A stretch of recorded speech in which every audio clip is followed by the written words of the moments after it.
ഈ ഒരൊറ്റ ഐറ്റം കഴിക്കാൻ വേണ്ടിയിട്ട് ആയിരക്കണക്കിന് ആൾക്കാർ വരുന്ന നമ്മുടെ വടകരയുള്ള ഒരു ഹോട്ടൽ. നമ്മൾ അവിടെ ചെല്ലുമ്പോഴുള്ള ക്രൗഡ് കണ്ടാൽ തന്നെ നിങ്ങൾക്ക് ഈ ഹോട്ടൽ എത്ര ഫേമസ് ആണെന്ന് മനസ്സിലാവും. 1986 2 കടമുറിയിൽ സ്റ്റാർട്ട് ചെയ്ത ഒരു ഹോട്ടൽ ഇന്ന് ഈ നിലയിലേക്ക് വളർന്നിട്ടുണ്ടെങ്കിൽ അതിന് മുഖ്യ പങ്ക് വഹിച്ച ഒരു ഐറ്റാണ് ഇവിടുത്തെ ചിക്കൻ ഡ്രൈ ഫ്രൈ. മലബാറിന്റെ നാടൻ റെസിപ്പിയിൽ മായമില്ലാത്ത രുചികരമായ ഭക്ഷണം വിളമ്പിയത് കൊണ്ടാണ് രമ്യ ഹോട്ടൽ ആളുകളുടെ മനസ്സിൽ കയറിപ്പറ്റിയത്. 1986 അന്നേ പൊറോട്ട മീൻകറി, പൊറോട്ട, ചോറ്, ബീഫ് ഇങ്ങനെ ഉണ്ടാവുക.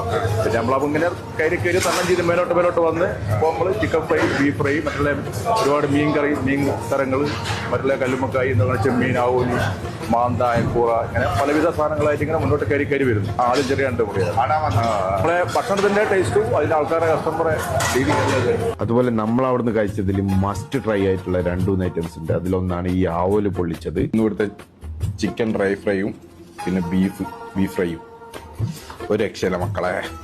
ഇഫ്താർ മീറ്റൊക്കെ കഴിക്കാൻ താല്പര്യമുള്ള ആൾക്കാർ നേരെ രമ്യയിലേക്ക് ഇട്ടോളി. അടിപൊളി മായമില്ലാത്ത ഭക്ഷണം. സ്പെഷ്യലായിട്ട് നമുക്ക് കൊളീഗ്സ് ആയിട്ടും ഫാമിലി ആയിട്ടും ഫ്രണ്ട്സ് ആയിട്ടൊക്കെ വന്നിട്ട് ഇരുന്ന് കഴിക്കാനുള്ള സൗകര്യമുണ്ട്. അടിപൊളി സെറ്റപ്പാണ്. അതുപോലെ തന്നെ 200-300 ആളൊക്കെ പരിപാടിയൊക്കെ നടത്തണമെങ്കിൽ അതിനും ഇവിടെ സൗകര്യം ഒരുക്കിയിട്ടുണ്ട്. നിലവിലുള്ള പാർക്കിങ്ങിനൊപ്പം വിശാലമായ ഒരു പാർക്കിംഗ് കൂടി ഒരുക്കിയിട്ടുണ്ട്. അപ്പൊ ഇതുവരെ വടകര രമ്യയിൽ വരാൻ